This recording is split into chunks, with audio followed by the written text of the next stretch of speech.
Let's continue our conversation with Republican strategist Ford O'Connell and Josh Orton, senior advisor for Progressives United. Ford is in Washington. Josh is in Madison, Wisconsin. And Josh, there is a story from Wisconsin. I want to get both gentlemen here to react. A report that the Mexican consulate in Chicago is sending a mobile unit northward to Wisconsin to register, quote, Latino voters to vote in the upcoming midterms. Do you approve of such an action? Well, this story is going to fit a pattern. For several years now, one of the strategies of the GOP is to try and no, wait a minute. This ain't the GOP. This is the Daily Badger. This is the Daily Badger Herald reporting the story. I used to write a column for the Badger Herald. It's the conservative daily on the UW-Madison campus. Now, I'm not sure whether it means that they're going to their intention is to register undocumented immigrants, but if anyone is registering eligible voters, I think that's a positive thing. But wait a minute. A sovereign. Go ahead, Ford. I'll let you go ahead. I'm supposed to moderate. Eligible voters when you yourself are not an American citizen? Are you kidding me? This is tantamount to undermining democracy. You've got to be kidding me to have the Mexican consulate register people in America to register to vote in America. I can't think of anything more undemocratic. Yeah, I don't support any foreign intervention in American elections, but I got to go back to this notion that for years the GOP has been trying to scare Wisconsinites with this notion of voter fraud.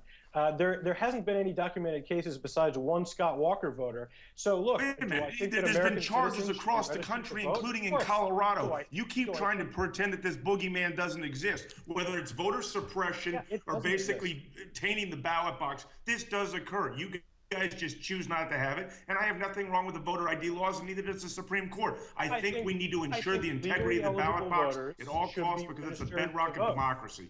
Josh, maybe what should happen is Progressives United should try to go down to the American consulate in Mexico City, try to register Mexican voters to vote in Mexico, for crying out loud. Of course not. And the Mexican government shouldn't be involved in registering voters. All right, however, here's your chance to go on record. Here's your chance. Go on record. Tell them to cease and desist and butt out of American elections. Well, I think that the GOP should stop scaring Wisconsin voters into this notion of voter fraud. You're not going to tell them to butt out? I have seen no confirmation that the Mexican consulate is doing any such sort. It doesn't matter who's doing it. Let's just say the following hypothetical. Any foreign country that is involving itself in American elections via registering people in America is downright despicable, period, the end. Yeah, okay. Okay, well, there's the assertion. All right, so we get an agreement. We'll see what happens there. Now, let's go to Colorado, the Senate race. Incumbent Mark Udall, my old congressional colleague, in a tough race against current Congressman Cory Gardner. What's going to happen in this race? Josh, first to you.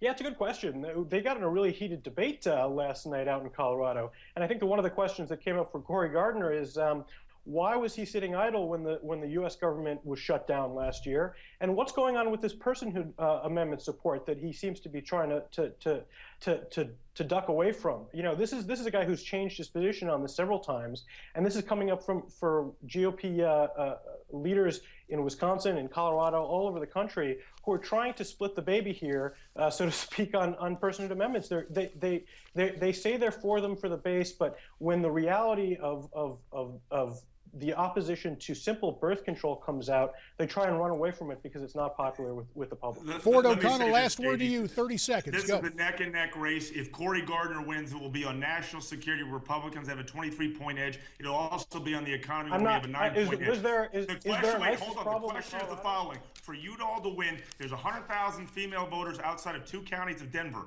and that's who they want to get in there by sliming in with this personhood amendment. At the end of the day, if Udall hangs on, it's because the Democrats have misinformed voters as usual.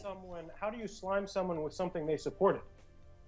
Is that actually the law? Is that there? No, it is not. And he did or did not Cory Gardner support Gentlemen, to be continued. The clock indicates we must halt it now. We'll have you back for another discussion before the midterm election day.